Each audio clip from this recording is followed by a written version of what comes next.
श्री शंकराचे 16 सोमवारचे व्रत कसे करावे? 16 सोमवार हे श्री शंकराचे शीघ्र फलदायी व्रत आहे. हे श्री शंकराचे व्रत सौख्य संपत्ती मिळवण्यासाठी, दुःख दारिद्र्य रोगराई जाण्यासाठी, मनाची कोणतीही सदिच्छा पूर्ण होण्यासाठी करायचे असते.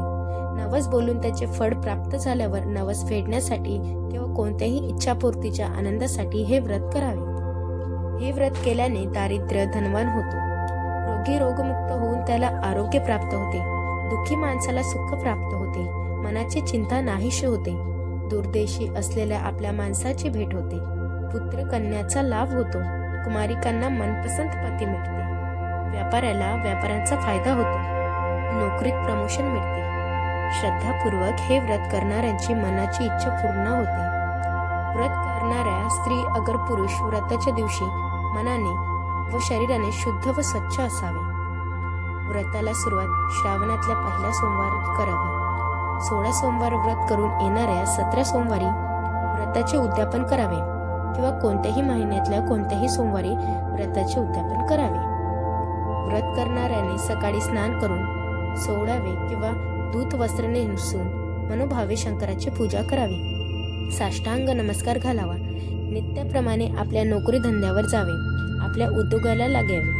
दिवसभर उपवास करावा, मनात शंकराचे स्मरण करावे.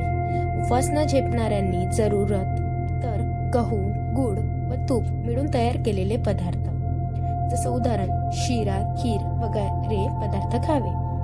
संध्याकाळी आंघोळ करावी. मनोभावे शंकराची मूर्ती अगर चित्र तस्वीरीची पंचमोपचार पूजा करावी. पूजेत बेलाची पाने आवश्यक असावी. देवासमोर बसून 16 सोमवार कथा कहाणी वाचावी किंवा 16 सोमवार महात्मा ही पोथी वाचावी. शिवस्तुती म्हणून नंतर आरती करावी. जमलेल्या व घरातल्या मंडळीस कणिकेच्या चुरम्याचा प्रसाद वाटावा व आपण स्वतः घ्यावा. चुरमा गव्हाच्या पिठाच्या जाडसर खरपूस भाकऱ्या भाजाव्या किंवा मुटके करून तुपात तळावे. हाताने कुस्करून चाळणीने चाळाव्या.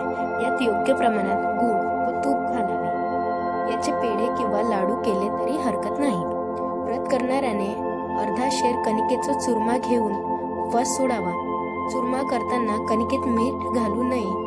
तसेच उपवासाचा खवायचा पदार्थही मीठ असता कामा नये. या दिवशी मीठ वर्ज्य आहे. ओढीने 16 सोमवार व्रत करून येणाऱ्या 17व्या सोमवारी व्रताचे उद्यापन करावे. उद्यापनाच्या दिवशी प्रसादासाठी 5 शेर कणिकेचा गव्हाच्या पिठाचा चुरमा तयार करावा. पूजेचे साहित्य करावे. स्वच्छ पाण्याचा तांब्या भरून घ्यावा.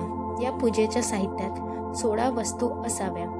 अबीर, गुलाल, शेंदूर, हळद, कुंकू, नशुले चंदनाचे गंध, अक्षता, धूप, दीप, कापूर, सुपारी, देठाची खायची पाने, नशड बेलाची पाने, नैवेद्य. शंकराचे देवळात जाऊन मनोभावे शंकराची षोडशोपचारे पूजा करावी. 108 किंवा 1008 बिलपत्रे वाहावी. नैवेद्य दाखवून आरती करावी. मनातल्या मनात आपली इच्छा सांगून इच्छा पूर्ण करण्याविषयी प्रार्थना करावी. साष्टांग नमस्कार घालावा. चुरम्याचे 3 भाग करून एक भाग देवाला द्यावा, दुसरा भाग देवडी ब्राह्मणांना वाटावा किंवा गाईला चारावा, तिसरा भाग घरी आणून कुटुंबातल्या सर्व मंडळींना व स्वतः प्रसाद घ्यावा.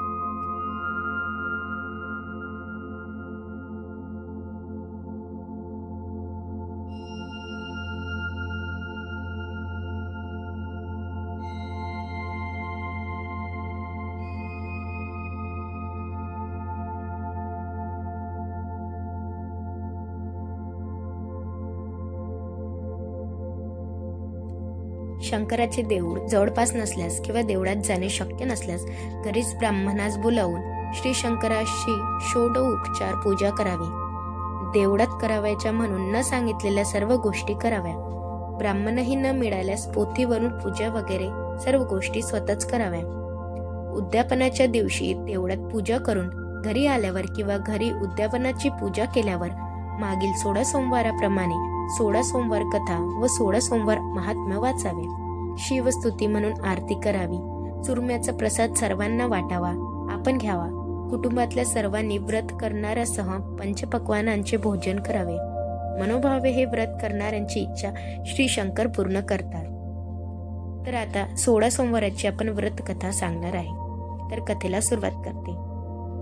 आटपाट नगर होतं. त्या नगरात एक महादेवाचं देऊळ होतं. एके दिवशी काय झालं, शिव पार्वती फिरता फिरता त्या देवळात आली. सारी पाट खेळू लागली. डाव कोणी जिंकला म्हणून पार्वतीनं गुरुवाला विचारलं. त्यानं शंकराचं नाव सांगितलं. पार्वतीला राग आला. गुरुवाला तू कोंडी होशील म्हणून शाप दिला. तशा त्या असह्य वेदना होऊ लागल्या. पुढं एके दिवशी काय झालं, देवळी स्वर्गीच्या अप्सरा आल्या. त्यांनी गुरव कोडी पाहिला. त्याला कारण पुसलं. गुरुवानं गिरिजेचा शाप सांगितला. त्या म्हणाला, भिवू नको, घाबरू नको, तू 16 सोमवारचं व्रत कर म्हणजे तुझं कोडं जाईल. गुरव म्हणाला, ते व्रत कसं करावं? अप्सरांनी सांगितलं, सारा दिवस उपास करावा, संध्याकाळी आंघोळ करावी, शंकराची पूजा करावी, नंतर अर्धा शेर कणिक घेऊन त्यात तूप गूळ घालावा व ते खावं. मीठ त्या दिवशी खाऊ नये. त्याप्रमाणे 16 सोमवार करावे. 17व्या सोमवारी 5 शेर कणिक घ्यावी, त्यात तूप गूळ घालून चुरमा करावा, तो देवडी न्यावा, भक्तीनं शंकराशी षोडशोपचारे पूजा करावी, नंतर चुरम्याचं नैवेद्य दाखवावा.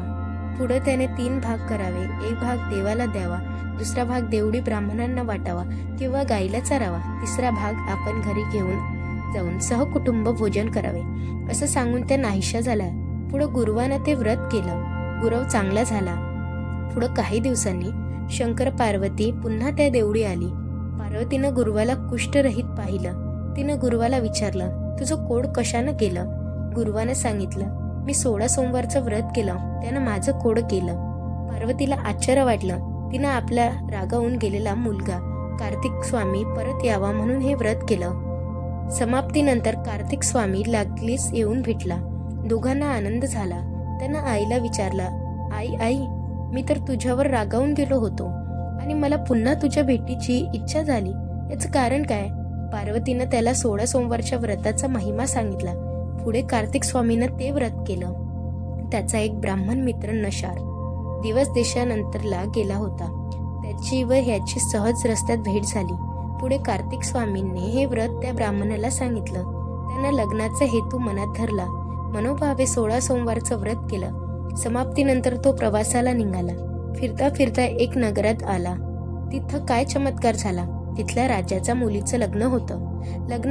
अनेक देशांचे राजपुत्र आले होते. मंडप चांगले सुशोभित केले आहेत. लग्नाची वेळ झाली आहे. पुढे राजानं हत्तीनीच्या सोंडेत माळ दिली. माळ ज्याच्या गळ्यात हत्तीन घालील त्याला आपली मुलगी द्यायची असा राजाचा हेतू होता. तिथं आपला हा ब्राह्मण ती मोज पाहायला गेला होता. पुढं कर्मधर्म संयोगानं ती माळ हत्तीनीनं याच ब्राह्मणाच्या गळ्यात घातली. तशी राजानं आपली मुलगी त्याला दिली. दोघांचं लग्न लावलं व नवरा नवरींची बोडवण केली. पुढं काय झालं, राजाची मुलगी मोठी झाली. तशी दोघं नवरा बायको एका दिवशी खोलीत बसली आहेत. तसं बायकोनं नवऱ्याला विचारलं, कोणत्या पुण्यानं मी आपणास प्राप्त झाले? त्यानं तिला 16 सोमवारच्या व्रताचा महिमा सांगितला. त्या व्रताची प्रचिती पाहण्याकरता पुत्रप्राप्तीचा हेतू मनात धरला व ते व्रत ती करू लागली. तसा तिला सुंदर मुलगा झाला. तो मोठा झाल्यावर त्यानं आईला विचारलं की मी कोणत्या पुण्यानं तुला प्राप्त झालो? तिने त्याला व्रताचा महिमा सांगितला. त्यानं राज्यप्राप्तीची इच्छा मनात धरली. तो व्रत करू लागला व देश पर्यटनाला निघाला. इकडे काय चमत्कार झाला. फिरता फिरता तो एका नगरात गेला. त्या राजाला मुलगा नव्हता. एक मुलगी मात्र होती. तेव्हा कोणीतरी एखादा सुंदर व गुणवान असा नवरा मुलगा पाहून त्याला आपली मुलगी द्यावी व राज्यही त्यालाच द्यावं असा त्याने विचार केला. अनावयास त्या पुत्राची गाठ पडली. राजानं त्याला पाहिलं. तो राजचिन्ह त्याच्या दृष्टीस पडली. राजानं त्याला आपल्या घरी आणलं, कन्यादान केलं व त्याला आपल्या राजावर बसवलं. इतकं होतं आहे तो त्या ब्राह्मणाचा 17वा सोमवार झाला. ब्राह्मण पुत्र देऊळ गेला. घरी बायकोला निरोप पाठविला की 5 शेर कणकीचा चुरमा पाठवून दे. राणीनं आपल्या थोरपणा मनात आणला. चुरम्याला लोक हसतील म्हणून एका तबकात 500 रुपये भरून ते पाठवून दिले. चुरमा वेळेवर आला नाही. व्रतभंग झाला म्हणून न देवाला राग आला. त्याने राजाला दृष्टांत दिला. तो काय दिला, राणीला घरात ठेवशील तर राज्याला मुकशील, दारिद्र्यानं पिडशील असा शाप दिला. पुढे दुसऱ्या दिवशी ही गोष्ट राजानं प्रधानाला सांगितली. तो म्हणाला, महाराज, राज्य हे तिच्या बापाचं. आपण असं करू लागलो तर लोक दोष देतील. याकरिता असं करणं अयोग्य आहे. राजा म्हणाला, ईश्वराचा दृष्टांत अमान्य करणं हेही अयोग्य आहे. मग उभयतांनी विचार केला. तिला नगरातून हाकलून लावलं. पुढे ती दिन झाली. रस्त्यानं जाऊ लागली. जाता जाता एका नगरात गेली. तिथे एका म्हातारीच्या घरी उतरली. तिनं तिला ठेवून घेतलं, खाऊ पिऊ घातलं. पुढं काय झालं? एके दिवशी म्हातारीनं तिला चिवट विकायला पाठवलं. देवाची गती विचित्र आहे. बाजारात ती चालली. मोठा वारा आला. सर्व चिवट उडून गेली. तिनं घरी येऊन म्हातारीला सांगितलं. तिनं तिला घरातून हाकलून लावलं. तिथून निघाली तो एका तेलाच्या घरी गेली. तिथे तेलाच्या घागरी भरल्या होत्या. त्याजवळ तिची नजर गेली. तसं त्यातलं सगळं तेल नाहीसं झालं. म्हणून तेलाच्या तिला घालवून दिलं. पुढं तिथून निघाली. वाटेनं जाऊ लागली. जाता जाता एक नदी लागली. त्या नदीला पाणी पुष्कळ होतं. पण तिची दृष्टी त्या जवळ गेल्याबरोबर सर्व पाणी आटून गेलं. पुढं जाता जाता एक सुंदर तळं लागलं. त्याजवळ तिची दृष्टी गेली तसे पाण्यात किडे पडले. पाणी नासून गेलं. रोजच्या सारखे तळ्यावर गुराखी आले. नासकं पाणी पाहून मागं परतले. गुरंढोरं तहानली राहिली. पुढं काय झालं? एका गोस्वामी आला. त्यानं तिला पाहिलं. कोण कुठची म्हणून सगळी हकीकत विचारली. तिनं सगळी हकीकत सांगितली. गोस्वाम्यानं तिला धर्मकन्या मानलं व आपल्या घरी घेऊन आला. तिथं राहून ती कामधंदा करू लागली. तशी जिकडे तिकडे तिची दृष्टी जाऊ लागली. ज्यात तिची दृष्टी जाई त्यात किडे पडावे, काही जिन्स आपोआप नाहीशा व्हावा, असा चमत्कार होऊ लागला. मग गोसाव्यानं विचार केला. आता दृष्टी लागली. तिच्या पदरी व्रत मोडल्याचं पाप आहे असं त्यानं जाणलं. ते नाहीसं केल्याशिवाय तिची दृष्टी चांगली होणार नाही असं ठरवलं. मग त्यानं शंकराची प्रार्थना केली. देव प्रसन्न झाले. गोस्वामीनं राणीबद्दल प्रार्थना केली. शंकरानं तिला 16 सोमवारचं व्रत करायला सांगितलं व आपण अंतर्धान पावले.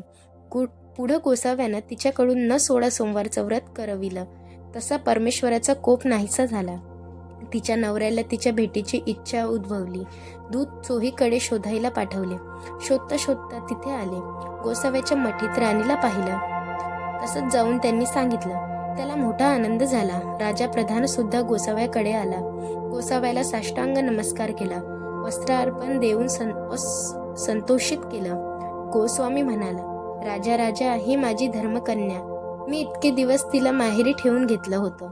ती तुझी स्त्री आपल्या घरी घेऊन जा व चांगल्या रीतीनं पाणीग्रहण करून सुखाचा नांद. राजानं होय म्हटलं. गोसाव्याला जोड्यानं नमस्कार केला व राणीला घेऊन आपल्या नगरी आला. पुढं मोठा उत्सव केला. दान दक्षिणा घेऊन ब्राह्मण संतुष्ट केले.